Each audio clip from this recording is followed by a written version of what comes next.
All right. Well, hi, hello, and welcome. We are live. Welcome to Mindset Monday, everybody. Start of a new day and a new week. Excited to see you guys today. And I'm very excited to have special guest, Mr. Josh Turner, entrepreneur extraordinaire in the house. Hey, Josh. Hey, Matt, thank you for that intro. Of Well, yeah, absolutely, man. Well, thanks so much for being here. course. Yeah. Well, for those of you who don't know Josh, yeah, I wasn't joking when I said entrepreneur extraordinaire, is the proud owner of. I had to count this out here, Josh, but there's a number of different things you got going on here. We got SAS Camper Clothing and Apparel, which is wicked. If you guys haven't checked it out, they got a new store in Lawson, I believe, and also a location in Midtown. Is that right, Josh? Yep. Yeah, cool. I own a couple of pieces of their work, and it's wicked. So maybe if you guys are looking for some Christmas gifts or things like that, maybe feel free to check that out. But SAS Camper Clothing and Apparel, Pixel Pizza, the Little Kahuna's Tiki Bar out at Blackstrap, right? Yeah. You know, I see some of the posts that you make about Little Kahuna's, and I always think back to my bartending days. And dude, that would have been like my dream job, my dream summer job. I'll tell you, man. I actually had applied at a couple of places down in the Cayman Islands. I Yeah. wanted to be like Tom Cruise in cocktails, spinning bottles and stuff like that. But I always see your posts. I think that looks so cool. Yeah. It's a fun place. So we got the Little Kahuna's Tiki Bar, the Crooked Yeah. Club, which is Yeah. out in Yeah. Waka, Le Capitan out in Bellevue, Yeah. and possibly one of the coolest, or the one that I'm most excited about, is the new glamping domes out at Blackstrap. Yeah. Those are set to open right away here. Hey, that's awesome. Do you guys, I see some stuff online. It looks like it's coming together pretty well. Yeah. Flooring's going in today, so we're just down to the nitty gritty here. So we should be open here for first week of December. Very cool. That's awesome, man. Right on. And open for the first week of December, or open for bookings the first week of December? Yeah. Open for bookings right as of right now, December 15th. Amazing, man. That'll be super cool. I'm thinking we might have to plan a special trip back to Saskatchewan just for that. Yeah, it'll be good. There's lots of winter activities to do out at Blackstrap, so it'll be a fun place to stay while you're enjoying the outdoors there. Totally, man. Yeah, that's awesome. Well, hey, I have a couple of questions that I'd like to shoot Josh's way. But if anything comes to mind for you guys, or there's anything that you guys want to ask Josh, either feel free to throw it in the chat or unmute yourself and just throw it his way. Sound cool? Right on. So, Josh, I know a number of people who are either starting an entrepreneurial journey Yeah. or looking at starting an entrepreneurial journey and going into business for themselves. And I'm curious, man. Maybe let's start with like the good, because there's always a little bit of good and a little bit of bad with everything, isn't there? Oh, of course. Yeah. Yeah. So I'm curious, what's the best part about being an entrepreneur? Well, I'd say the freedom of it all. You are working more than you'll ever work in your life, but it's your own journey. So it's that you're working on your own thing. So you do have that freedom of, if you want to jump on a podcast like this, or you need to go do something else. You do have that option to be able to do those things, but don't take freedom as of that. It's not work. You'll be working. Right? Isn't that true? Hey, they say that entrepreneurs are the only people that are crazy enough to trade a 9 to 5 for 24/7. 100%. Yeah. And I don't know about you, but I actually, when I started my first business owning the gym, I thought, well, hey, I'm busting my ass running this, renting space and paying this guy all this money to operate out of his gym. I bet you I could do it on my own space for less time and less money. Why don't I open up my own business so I can have a little bit more free time? Yeah. Famous last words. Oh man, isn't that, looking back, isn't that the most ridiculous thought process or statement? Yeah, no, it's funny. People don't really know the behind the scenes things of all the fires you're constantly putting out when you have your own business and things that are going wrong. So, and then the more businesses, the more problems. But There's always something to do, isn't there? oh yeah, yeah, Right. Yeah. Well, if I'm thinking about this, in your opinion, what would you say is like the biggest skill that an entrepreneur like needs to master or needs to develop? Is it decision making or time management or overcoming fear or just plain persistence and just showing up every day? What do you think? Yeah, I don't know that they start off really as a skill. I don't think that you really need that skill, but all those things that you just said, you need that patience and persistence, right? You're going to start off, you're not going to know what the heck you're doing. It doesn't matter in whatever job that you did. Even probably for you, being a personal trainer, training in those things. As soon as you took on that role of business owner, now you just went into things that you didn't know about. You didn't know about the accounting, bookkeeping at the end of the day, all that sort of stuff are going to be skills that you're just going to have to build on the job. So it's really, really, really important to know your why Mm. you're getting into this, to make sure that you have that anchored down to your soul, because it's going to make you want to quit. You're going to ask yourself, why the heck am I doing this? This doesn't make any sense. I'm working twice as hard.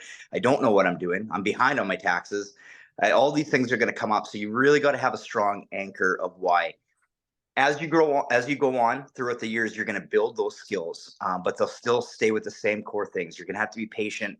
You're going to have to be persistent, and you're just going to have this like deep rooted knowing that you're going to succeed, and why you're doing this. So like something a deep burning desire within you that's pulling you forward, huh? Has to be, yeah. It has to be deep, because it doesn't really. None of this will make any sense. Going to go through some tough times, and people calling you crazy, and everything like that. So you got to know why for yourself, that you're doing the right thing. Right, right. So just full transparency here. You've been an entrepreneur with most of your life or all your life? Yeah, I was an entrepreneur before I knew what it meant. I remember being young, and we owned a honey farm, and Okay. I remember I would take the extra when the frames would blow out. I would take the extra honey, and I'd be like, I'd try it, and everybody would like it, and so I would take it and package it, and I'd bring it to school, and I'd sell it. Um, Right. never knew what that was, but Yeah. it's just the journey that I was set to be on. So yeah, all through school, I was doing little hustles like that, and I just never knew. There wasn't a name for it. Maybe, I guess, maybe not how I grew up, where I grew up.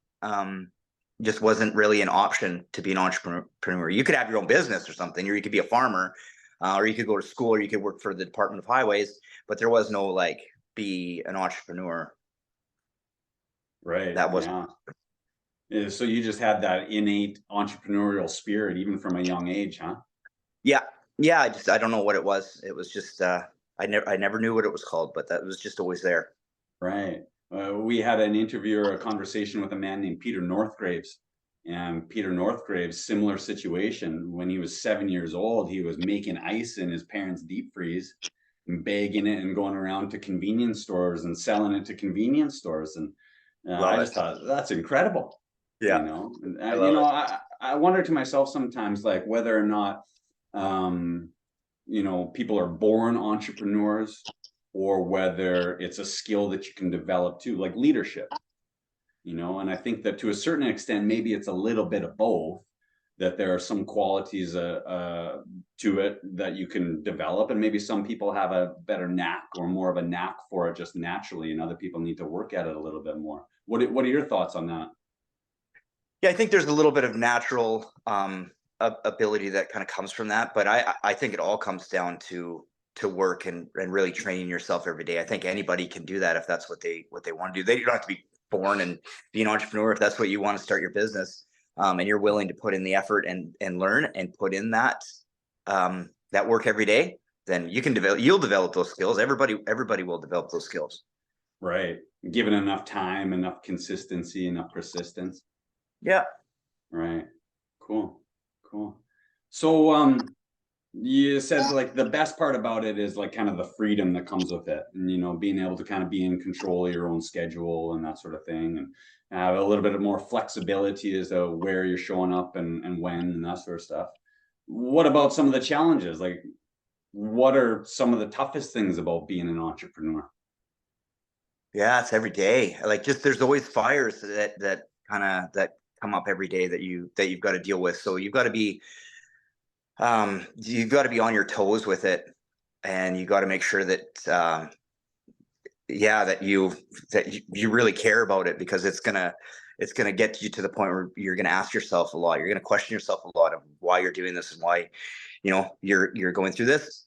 And then you got to get your mindset right. Like where we've worked together so many times is, I think we had this talk last week in one of our talks of, when things start getting overwhelming, you're always concentrating on things going bad. Oh, this is going to go bad, this is going to go bad. You almost manifest those things. So it's important all the way around that you're constantly working on yourself, internally, mentally, physically, and on your business. Right. Right. Yeah. Yeah, I honestly think that, most of our business problems actually come back to personal problems or mindset problems. Because when you change your mindset about a situation or an opportunity at work, you begin to change your perspective. You can start to see things different. And when you see things a little bit different, then your approach can be different. And when you approach things differently, well, then that's how you start to get different results. You know what I mean? Yeah. Yeah, and it doesn't matter what business it is, right? If you look at kind of my portfolio of businesses, it's across all different things. I was not a clothing designer when I got into, making this clothing line. I was not a restaurateur when I got into restaurants. I was not barely even, I was hardly even a cook. So you can develop all of these things, and continue to work at them. You don't need to be a professional if you want to start one of those businesses. Okay, interesting. Interesting. Well, that's encouraging. Let me ask you though, how do you personally deal with some of the like stress that comes from having to put out fires constantly? And do you have any like tips or advice or suggestions how to do that on a day-to-day basis? And the reason I ask you that, Josh, is because I think personally speaking, I think I've made the mistake in the past of thinking or believing that I would get to a level of success where all of a sudden I wouldn't have any more problems. I'm just going to be achieving at this certain level and everything's just going to be smooth sailing. And the truth is that like my performance and my pay scale and my business, it continues to grow and grow, but I have yet to achieve that. And I think I finally made the realization that there is no level of success that you reach without putting out some fires and without having some of those challenges. That's just an inevitable part of the process, isn't it? Yeah. So how do Yeah, you deal with that or cope with that on a daily? I think you just get better with mitigating those things. So you get better at, when I first started, I never trusted staff. I was always had a mindset Mm, that I have to do this myself. If I don't do this, it will fail. And it was a big mistake. It was just a matter that I wasn't training or leading my staff well enough. mm, Now that we've got better at that, I can kind of take, that off and be like, Jess or Chris, you're going to have to deal with this situation. And 9 times out of 10, they do. And it's well taken care of. You have it in your head that you're the only one that can do it. But if you properly train and give your staff all of those options, that they have the empowerment to do stuff like that, they'll do it. Then they'll do it well. They do care. Um, so that was a big thing for me to do. And then the rest of it, I really wish that I had a magical answer. I could sit here. I know what rhetoric to kind of spew out that I've heard and people want to hear, but to be honest with you, I don't. I have times where it's hard mentally on me.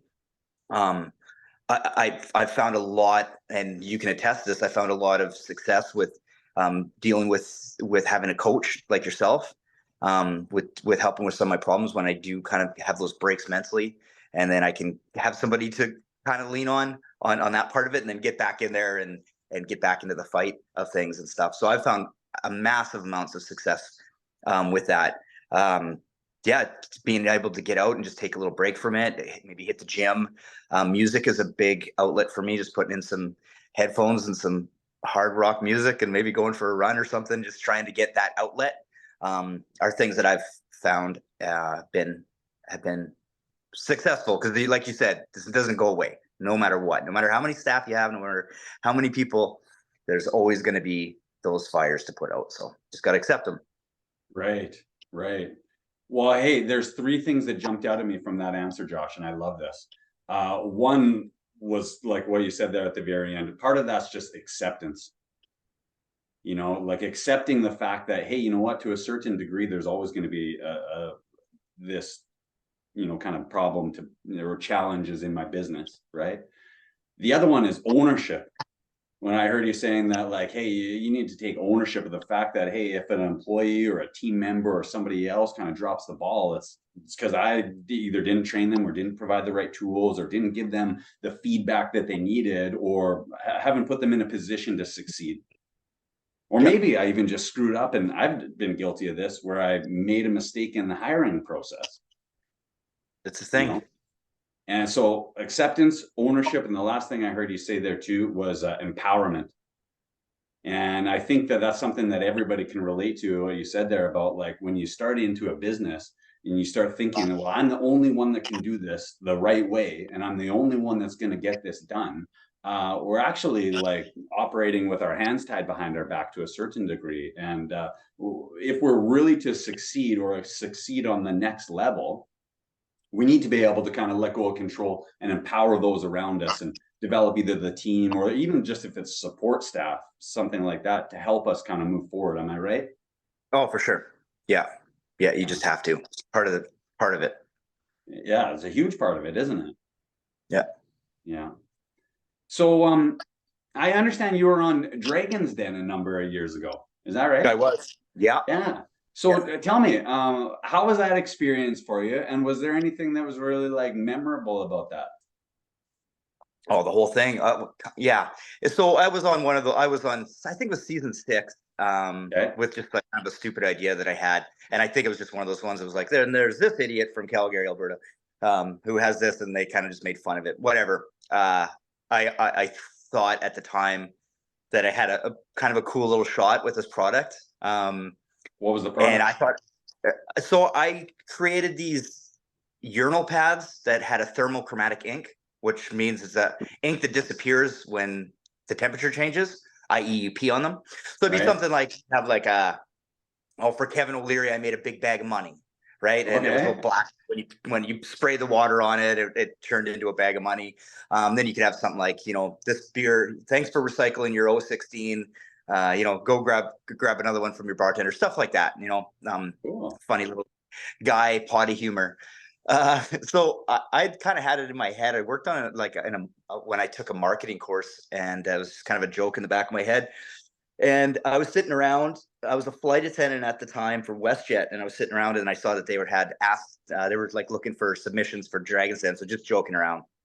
I just threw it out there, and they called, and they're like, "Yeah, can you have this like done in 2 weeks?" And at this point in time, I was a flight attendant. I was not. It's so weird that I used to be this way, but I guess like I didn't have any desire to grow. I was like 20 something. Didn't have any desire to do anything. I had desire to just be a flight attendant, go to work, and just that was it in life. I didn't have any desire to really get ahead.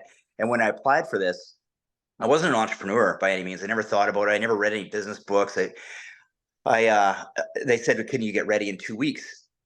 And I from that moment, something switched in me, and I put together a company. I got a logo done. I got all this stuff done. I found how to source all the stuff, and then flew to Toronto. And again, I had nothing. The biggest memory that I will remember about that was that of how little I was prepared. And I was standing in the back, and there was all of these companies with all of this stuff, and you're in the backstage area, right? Before you go on. And everybody had their tables, and they give you a table. And I had a bag of pee pads in my hand. That was it. So all I had. All these people, they're like, "Can we borrow your table?" I'm like, "Yeah, sure. I don't need it." Like, so just I will always remember that of how I was like at that moment I realized I'm gonna get my ass kicked here. Like this is gonna be bad. This is gonna be a blow up. So I went through it. It was one of the scariest things in my entire life, for sure, hands down. It was a blur. I barely remember talking and interacting with them at filming. And then after that, something clicked, and I just said, if you can go out and do that with a bag of pee pads, you can really do anything.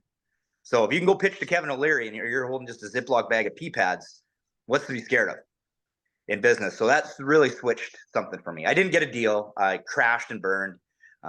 Never got invited back, but it made me, definitely molded me. Something happened in that moment that turned me to the business owner that I want to be today. That's amazing, man. I love that story. That's so cool. And man, I give you a ton of credit, even just for being willing to say yes. You know, throw your name in the hat, and then when they call you, be like, "Hey, I have no idea what I'm doing. I have no idea. I'm not prepared, but I'm going to say yes. I'm going to commit to the process, and I'm going to do it anyway." I Yeah. think that just speaks volumes about your character and the courage that you possess, man. So I give you a ton of credit for that, dude. Believe me, it's just I've never felt comfortable doing it. And every year I go do the Dragon's Den pitches. Every year I'll pick a different company or I'll make something up on the fly and I'll just go pitch because it's scary. And it's not Right. that I get any better at it or anything, but it's you've got to do stuff like that that's going to push you outside of your box. So I'm glad that I did it. I'm glad that I do it, but I'm not that courageous. Believe me, I just do it. It's don't like people think that you have to be courageous to do something like that, but you really don't. You just have to say that you're going to go do it, and you're scared, and you forget your lines, and you go do it, but you get better at it each time. You know what? That's a really good point. And I was just having a conversation with somebody about this a couple of days ago, Josh. And I think sometimes people make the mistake of thinking that they need to feel confident before they take on a big task, or that they need to be courageous before they do something.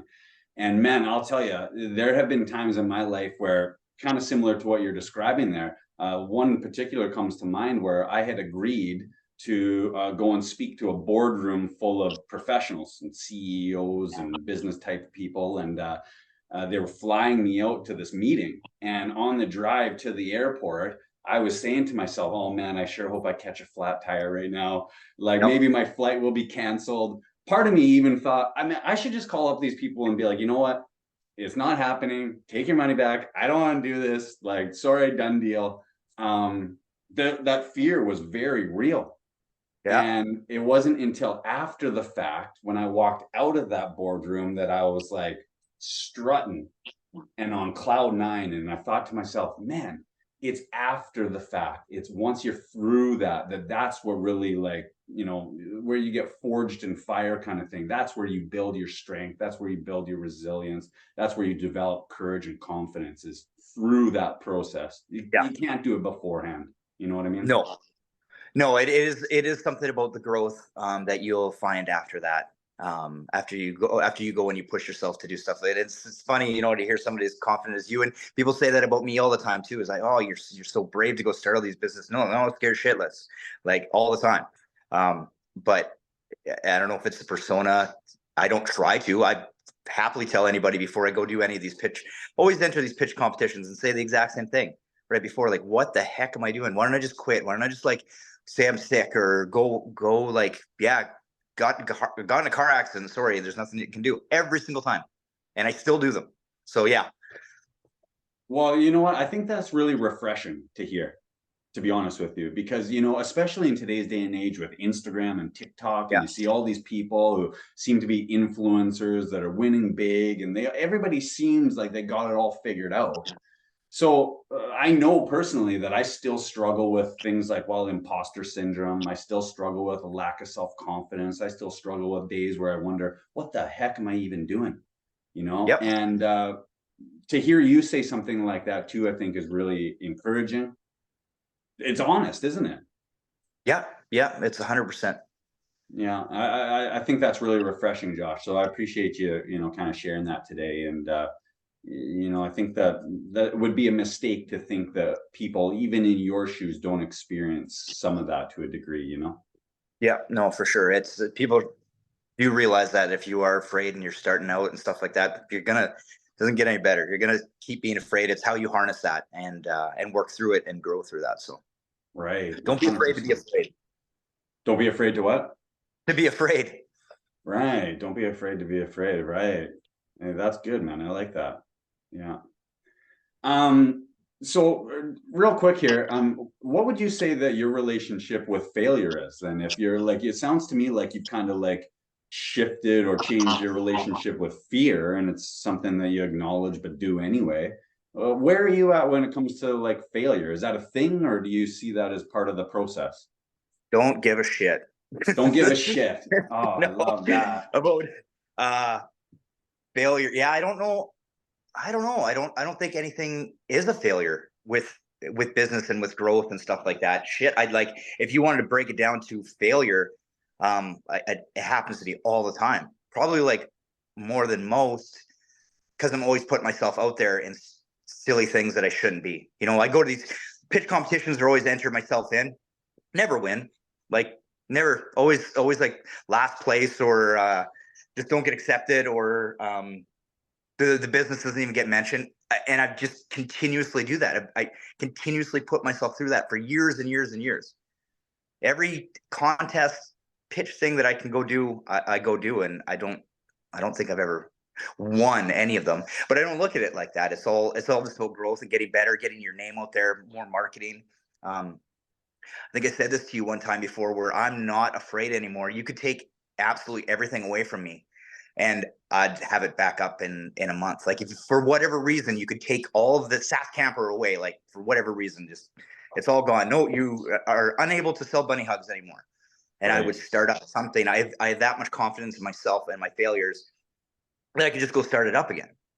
Right. There's no fear about any of that. Right. That's because it's something inside you that's grown and developed. It doesn't have anything to do with the outside. No, no, It's and this and this. which is kind of funny because you know, we'll get into some of like my some of the people that I really look up to, but a lot of those people that I look up to are ones that I think don't give a shit and talk that and sell that sort of stuff, that they don't care about what the outside people do, because I always did. I was always worried about what this person thought, or if I was gonna fail at first, that people were gonna judge me and laugh at me and whatever. Um, Right. but yeah, not anymore, for sure. Right. Well, you raised an interesting point there, and I was curious. I wanted to ask, who specifically do you look up to as either a mentor or an idol, as far as like a business person or an entrepreneur goes? And what qualities and traits do you like about them? I'm a big Gary Vee fan. Okay. All this stuff, what Gary's, lots of Gary's words are gospel to me, and it just comes from that of I like a lot of his messaging. You know, that he really doesn't care, but he also has a lot of empathy for people who maybe would go and treat him bad. He turns that around, like has empathy for them, no matter if they, no matter what they say about him or his businesses and stuff like that. He is very open about failure and not knowing what the heck he's doing and being scared. Um, so, so yeah, he is a person that I look up to. Kevin O'Leary, another guy Really? walking Yeah. with the stress, really doesn't What really do you like care. about Kevin O'Leary? He's just pretty brass, and I think he's one of those entrepreneurs that I look up to, where he just can do a little bit. He knows a bit about everything. He's not just. I know he's into financial stuff now and has a bit of that, but he's got um, a lot of different things that he works with and different companies that he works with, and he's an entrepreneur in my mind. He could do it all, and I do appreciate, again, a person who just seems like they don't give a crap what other people think. Has all that confidence in himself and his business. May come off a little brash, but yeah, I think sometimes some of the smartest people and some of the most capable people are a little bit misunderstood. You know, yeah, I think there's probably a lot of qualities and characteristics about him that help make him successful. You know what I mean? yeah. Oh, for sure. Yeah. So, if you had to, well, actually, I was really curious. How do you stay kind of ahead of the curve, or how do you like, with all the sort of like kind of different trends and different things that you see online? How do you ensure that you're like innovative and you're constantly coming up with new ideas and new concepts and things like that? So, what inspires you to do that? Um, I'm really a student of the craft of everything that I do. Like I'm involved in every glamping group that's on. Like I obsess. I'm obsessed. I think I've watched every when I was getting into this glamping business, I think I watched every YouTube video on glamping. I do become absolutely, it's probably annoying to be around, but I do become obsessed with it, and I continue to be. And so I see what the trends are, and I can always think, I've always been able to think outside the box. So I'm able to tweak some of those things a little bit. The other thing that I think is just the easiest, and we've done it with SAS Camper, and it's the reason why we've been so successful, is literally just asking your customers, what do you want? Like, Right. not trying to pretend like I'm creating this to dupe you into buying it. What do you want to see? You like Right. hunting? Cool, let's make a SAS Hunter. All of our designs have come from, besides the original ones, but have come from our customers reaching out and being that passionate about it. And so we've created the brand around what our customers want to see. So I don't think Cool. you should ever be afraid of asking your customers what they'd want to see. What additions could you have on? It's good. It's always good to do stuff like that. I also am a big fan of trade shows, and in that, I think it's with the product that you have, it's your first hand on site, on the ground, to see your customers and what they want. You'll see the way that they grab something, how they gravitate towards. Pay attention. You got to pay attention if you're going to do them. But I think trade shows are just an absolutely amazing ways to see how your customers are instantly reacting with your product. You can't get that online. You can do testing and stuff like that, but trade shows are a really, really good thing. If your company or your product warrants it, I'd really recommend doing some trade shows. That's really smart, and kind of reminds me a little bit of what you would hear from people like actors or comedians when they talk about, like, when you're doing a sitcom or something like that. It's like it's hard to really get the feel or that sense for what it is that's ringing true or resonating with the audience. And it's like, Yeah. but when you're live on stage and it's just you and your jokes, it's like you'll get a pretty Yeah. quick idea of what works and what doesn't. Yep. Yeah, exactly it. Very So I cool. recommend doing that, and you'll get to know your business and your competition, your industry, all the much more in what your customers want, so you can stay ahead of that. Smart. It's cool. I like that, Josh. Well, do you have time for two more quick questions? Yeah, man. I Yeah. want to be respectful of you and your time today. I know you got lots on the go, but two quick questions here. One, if you had to summarize, or if you had to share kind of like the biggest lesson that you've learned over the years as far as being in business, what would that be? And two, do you have any advice or any suggestions for people who are either just starting out or thinking about making a transition from their 9 to 5 to getting into business for themselves? Yeah, just to kind of summarize some of the things that we've talked about. I don't like the term no fear. Try to limit your fear. Educate yourself for your fear, and find out what, use it to a healthy way when you're starting your business. Because like we've just talked about, no matter who you think you are, you're always going to be afraid before you're getting into business. So don't let that stop you, but just limit it. Really limit the chatter of people. It's really, really tough at first. That's one of the first things I feel like I really worked on hard, is you're going to have to limit the voices of your friends, sometimes your family members, who are going to think that you're crazy and that you shouldn't do this, and you should just go get that job with the city because you're going to get your benefits for the next 35 years. And this is a stupid idea. I've had very important people in my life say stuff like that, where it's been like, cool, maybe I should quit. It held on for too long. So you need to get in the practice of that. People, I don't think it's that they really think that you're going to fail. They just don't want to see you fail. They want to protect you, especially family. Family's going to do that. They're going to say these things. It's not to hurt you or think that you can't do it, but it's their defense mechanism. 100%.